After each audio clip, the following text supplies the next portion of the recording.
ఇప్పుడే ఇక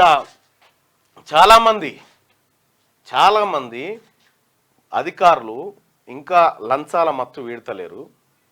నేను చెప్తా ఉన్నా, ఈ యాదాద్రి భువనగిరి జిల్లాలో డిపిఓ గారు మీరు కొద్దిగా పద్ధతి మార్చుకోండి, మీ మీద విపరీతమైన లంచాల ఆరోపణలు వస్తూ ఉన్నాయి. యాదాద్రి భువనగిరి జిల్లా డిపిఓ గారికి చెప్తా ఉన్నా, నీ వసూళ్ళు, నీ కథ, నీ లెక్క చిట్టా మొత్తం వచ్చింది. నువ్వు పని చేస్తేనేమో చెయ్యి ప్రజలకు, లేకపోతే ఖచ్చితంగా నువ్వు ఎన్నడో ఉన్నాడు ఏసీబీకి దొరుకుతావు.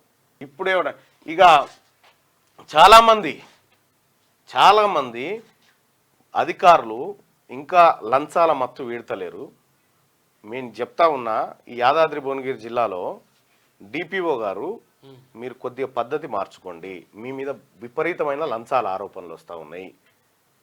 యాదాద్రి భువనగిరి జిల్లా డిపిఓ గారికి చెప్తా ఉన్నా, నీ వసూళ్ళు, నీ కథ, నీ లెక్క చిట్టా మొత్తం వచ్చింది. నువ్వు పని చేస్తేనేమో చెయ్యి ప్రజలకు, లేకపోతే ఖచ్చితంగా నువ్వు ఎన్నడో ఉన్నాడు ఏసీబీకి దొరుకుతావు. లైక్ చేయండి,